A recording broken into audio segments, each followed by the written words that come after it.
A group of teenagers were tormenting Dídac and were about to throw him into the lake.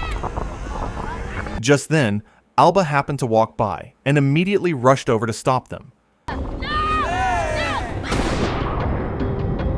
leaving her no choice but to take action. But while Alba and Dídac were both underwater, a terrifying disaster suddenly struck the earth. A red flash swept across everything, destroying the entire city in the blink of an eye. After regaining consciousness, Dídac hurried home with her. However, the sight before them left them completely frozen. The city had been burned to the ground. Panicking, the boy ran off to look for his mother, only to find her body buried beneath the rubble. With nowhere else to go, the two wandered around in despair and eventually decided to spend the night inside a cave. The next morning, they returned to Alba's house, but it had also completely collapsed. With no other choice, they moved into her father's farmhouse. Most of the electronic devices there no longer worked, but luckily, the solar-powered charger was still usable. Alba repeatedly tried calling her father, but she received no response. They decided to search for other survivors. However, even after traveling all across the city, they did not see a single person. Alba told her young companion that they needed to leave and head to Barcelona. No funcione. No. Alba! The fall badly injured one side of her ribs. Unable to continue their journey, they were forced to return to the farmhouse. That night, Alba developed a high fever. After examining her injury, Dídac realized that the wound had become infected. Necesito antibiotic. Without hesitation, Dídac got dressed and left the farmhouse. By sunrise, he finally found what she needed and quickly gave her an injection. Sometime later, Dídac woke up from a nightmare. Alba! After noticing blood on the bedsheets, he thought something terrible had happened and immediately rode off to look for her. In reality, Alba was simply washing clothes by the river. When Dídac noticed the blood on her thigh, he worriedly asked what had happened. She explained that she was having her period. No sé. Sit down. ¿Qué faz? As time passed, the two gradually learned how to adapt to their new lives. Prostem aprender a adaptarnos.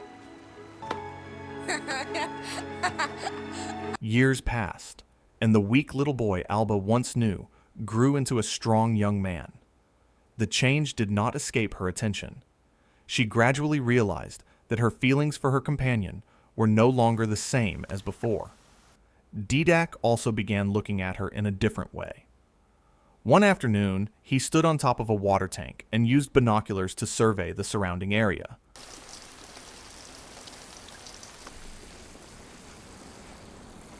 By then, his feelings for Alba had clearly begun to change.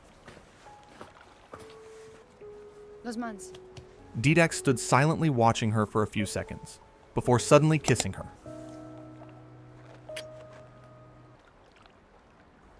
That night, a violent storm unexpectedly swept through the area. Alba tried to protect their crops, but she was too late. The next morning, she was amazed to discover that Dídac had managed to repair the broken tractor. Oh my god. They packed their belongings and finally began their journey to Barcelona to search for her father.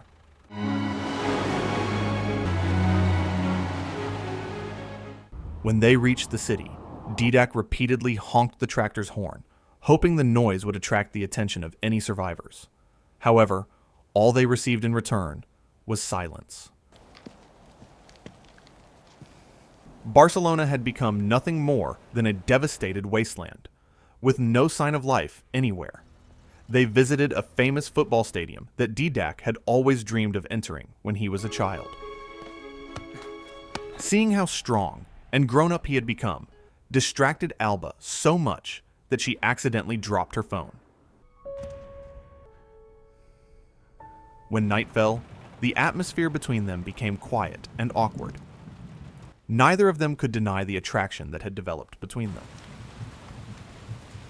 Their kiss marked a turning point in their relationship, as the deep bond they had shared for years gradually turned into love. I si nosaltres fóssim els primers? Per tenir el nostre equip de futbol. A few days later, they left Barcelona and began building a new life near the coast. Alba then surprised Dídac by announcing that she was pregnant. The news made him incredibly happy. In a world that had seemingly died, the child growing inside her became a symbol of hope and the beginning of a new generation of humanity. One night, she suddenly went into labor.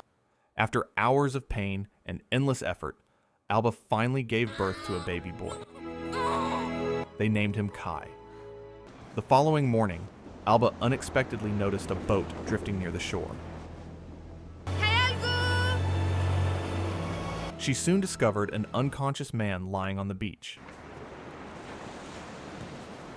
After being rescued, the stranger explained how his journey had caused him to accidentally drift to their location. Although Dídac said nothing, the disapproval was clearly written across his face, and the stranger quickly noticed it. Because of this, the man refused to stay permanently. He only asked to remain for a few days while he repaired his boat. During his stay, the newcomer helped Alba and Dídac improve many of their survival skills. He appeared knowledgeable and friendly, but Dídac could not shake the feeling that something about him was not right. One morning, the man secretly stood nearby and watched Alba. Hey! Només portava mel per ella. M'he adonat que l'Alba pateix quan dona el pit al nen. Si te n'hi poses no se't clivellaran. Oh, gracias. His explanation gradually caused Alba to lower her guard, while Dídac remained cautious and suspicious. Not long afterward, the man invited the whole family to a small dinner party on his boat that evening. During the meal, he suggested that they spend the night on board. Dídac immediately objected, but Alba was eager to experience what it felt like to spend a night drifting at sea. The next morning, Dídac woke up and quickly realized that something was wrong. Alba! Alba! Dídac! Espera! Espera! Alba and Dídac were lucky enough to survive and make their way back to land, but the boat had disappeared with their baby. With no other choice, they returned home in complete despair. The young couple could only sit by the shore and stare out at the sea, hoping the stranger would change his mind and bring Kai back. But all they received in return was the silence of the ocean. The following day, the two went to an abandoned library to search for information about the island the man had once mentioned. Alba suddenly remembered the jar of honey the kidnapper had given them. After searching through several books, they finally identified the type of flower the honey came from. They were gradually able to work out the location of the island. The next morning, the young couple immediately set off to find their son. After arriving on the island, they suddenly heard Kai crying. They waited until the kidnapper had left before rushing inside to search for their child.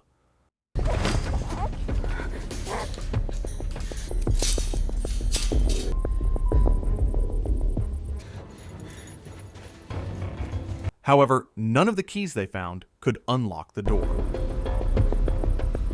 Alba returned to tell Dídac what had happened. Hem de rebentar el candau. Amb això. Corre! But the sound of her son crying distracted her. Dídac appeared soon afterward, but the man quickly overpowered him as well. Tard o d'hora ens hauríem barallat. Alba begged to be allowed to breastfeed her baby.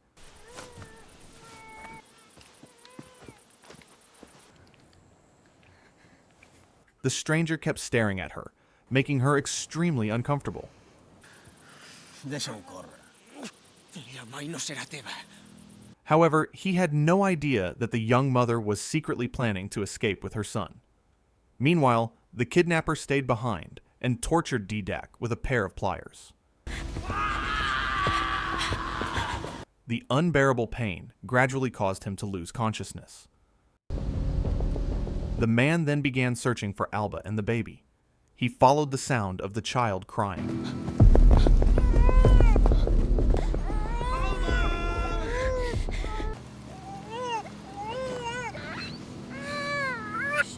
Only to discover that it was actually coming from a mobile phone. At the same time, Alba quickly returned with Kai to rescue Dídac. No sé si l'he despistat. Posa el nen al cabàs. T'he dit que no fessis cap bestiesa. Dídac rushed forward to protect his partner.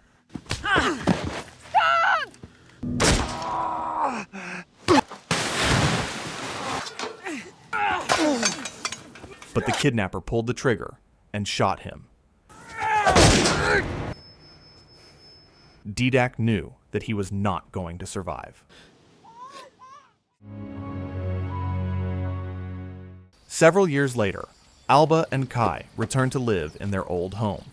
She held her son close as they watched the videos she had recorded of Dídac. And that is where the movie ends. Thank you for watching until the end. Goodbye, and I will see you again in the next video.